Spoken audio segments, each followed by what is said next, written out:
The WWE Universe just witnessed something that nobody saw coming, and trust me when I say this might be the most shocking moment we've seen in years on Friday Night SmackDown. Jacob Fatu made his earth-shattering return, and what he did to Brock Lesnar will have the entire wrestling world talking for months to come. If you haven't hit that subscribe button yet, do it now, because you're not going to want to miss a single update on what happens next in this absolutely insane storyline. The arena was electric as SmackDown kicked off, and everyone knew something big was about to go down, but nobody could have predicted the level of chaos that was about to unfold. Brock Lesnar came out with that usual intimidating presence that has made him one of the most feared competitors in WWE history. The Beast Incarnate was supposed to address his future plans and potentially call out his next opponent, but fate had something completely different in store for him tonight. The crowd was buzzing with anticipation as Lesnar grabbed the microphone, and you could feel the tension in the air as he started speaking about his dominance and how nobody in the locker room could stand up to him. Lesnar went on for several minutes, reminding everyone why he's been called the most dominant force in sports entertainment. He talked about conquering the streak at WrestleMania and how he's beaten every single person who's ever stepped up to challenge him. The arrogance was dripping from every word, and you could see that classic Brock Lesnar confidence that has defined his entire career.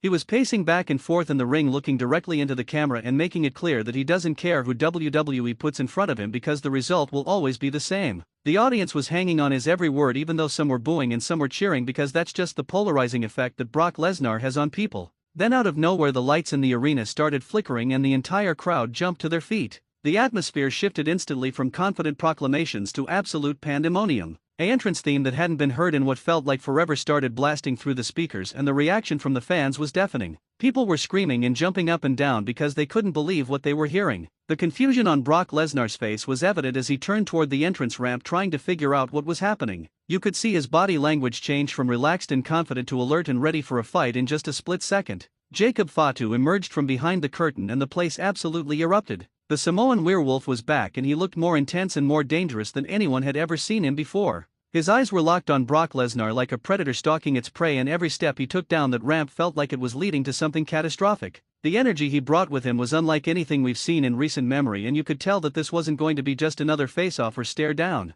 This was personal, and this was going to get violent real fast. Fatu didn't waste any time with words or gestures. He slid into the ring and immediately went straight for Lesnar, and what happened next was pure brutality. The two absolute monsters started throwing hands with reckless abandon, and neither one was backing down an inch. Lesnar tried to get the upper hand early with some of his signature strikes, but Fatu was matching him blow for blow and then some. The sound of their fists connecting echoed throughout the arena, and you could feel the impact of every single shot they were landing on each other. This wasn't a wrestling match, this was a straight-up fight between two guys who wanted to prove they were the most dominant force in the company. Security tried to rush the ring to break things up, but they were tossed around like ragdolls. Jacob Fatu grabbed one security guard and literally threw him over the top rope like he weighed nothing. Brock Lesnar was doing the same on his side of the ring, sending personnel flying in every direction. The officials were completely overwhelmed and had no idea how to handle the situation because these two were operating on a completely different level than anyone else on the roster. Multiple referees were calling for backup and trying to restore some sense of order, but it was clear that nothing was going to stop these two from tearing each other apart.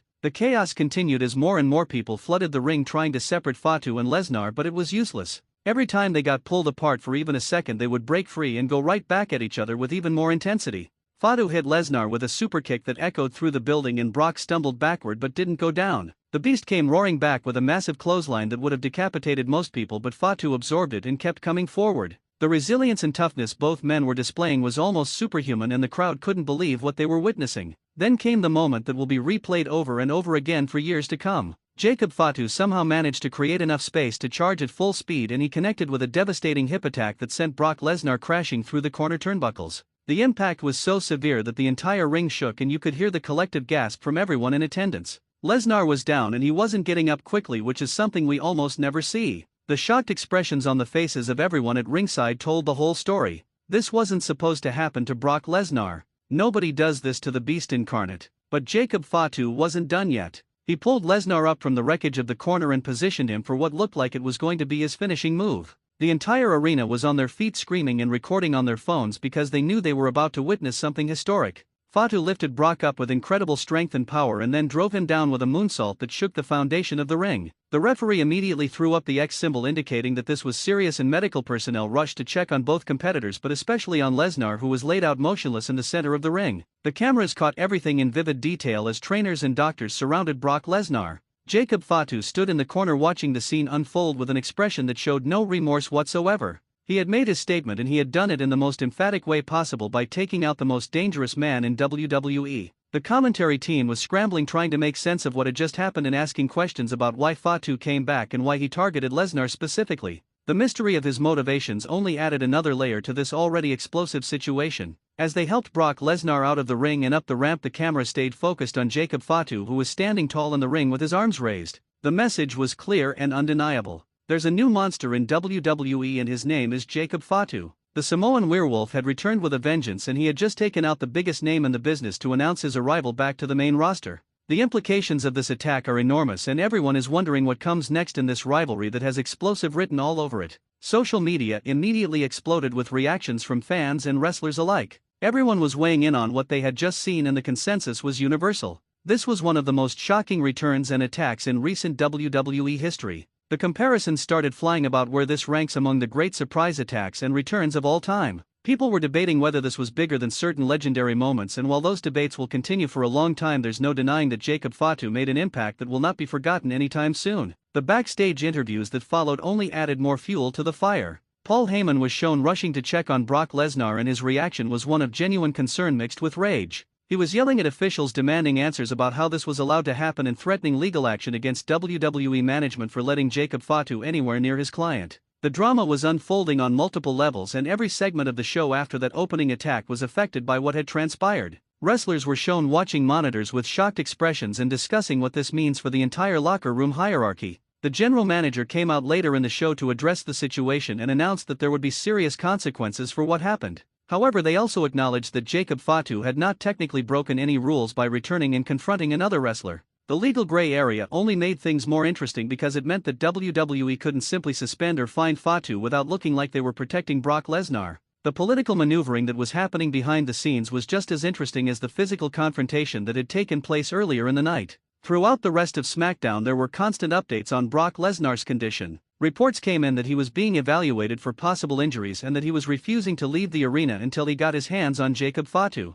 The stubbornness and pride of the beast was on full display as he reportedly tried multiple times to get back to the ring area but was held back by security and management. The building tension suggested that this was far from over and that we might see another explosion before the night was through. Jacob Fatu gave an interview later in the show that shed some light on his motivations. He talked about how he had been watching from the sidelines as Brock Lesnar ran through everyone on the roster and acted like he was untouchable. Fatu said he came from a lineage of warriors and that he couldn't stand by and watch someone disrespect the business and the locker room the way Lesnar had been doing. He made it clear that this wasn't about titles or championships or even main event spots. This was personal and this was about proving that nobody is truly untouchable in WWE. The intensity in his eyes during that interview showed that he meant every single word. The show was building toward what everyone hoped would be another confrontation, but WWE management had other plans. They announced that both Brock Lesnar and Jacob Fatu would be kept separate for the remainder of the evening to avoid any further incidents. The disappointment from the crowd was audible, but everyone understood that WWE was trying to build this feud properly and not blow everything in one night.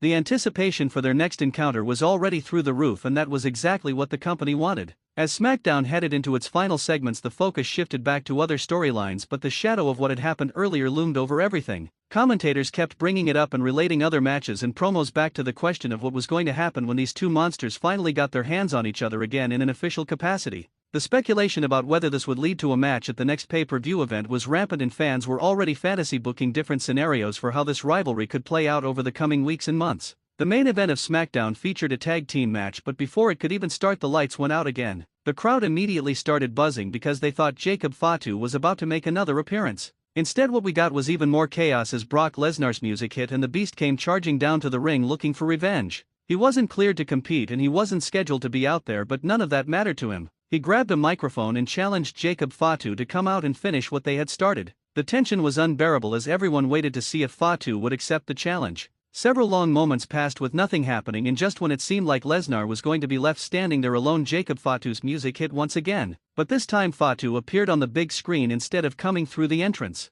He told Lesnar that he would face him, but it would be on his terms and in his time. The psychological warfare was just beginning, and Fatu was making it clear that he wasn't going to jump just because Brock Lesnar said so. The power dynamic had shifted and everyone could feel it. Lesnar was furious at being denied the immediate confrontation he wanted. He started destroying everything in sight, including the announce table and the ring steps. The unbridled rage was exactly what you would expect from someone who had just been embarrassed and attacked the way Lesnar had been. Officials once again tried to calm him down, but he wasn't having any of it. The show went off the air with Brock Lesnar standing in the wreckage he had created while Jacob Fatu's image remained on the screen looking down at him with that same predatory expression from earlier. The wrestling world is now waiting with bated breath to see what happens next. Will WWE book an official match between these two at the next major event, or will they continue to build the tension over several weeks? Either way, one thing is absolutely certain. Jacob Fatu has announced himself as a major player, and he did it by taking out the biggest name in the business. The landscape of WWE has changed dramatically in just one night, and everyone is going to be tuning in to see how this story develops.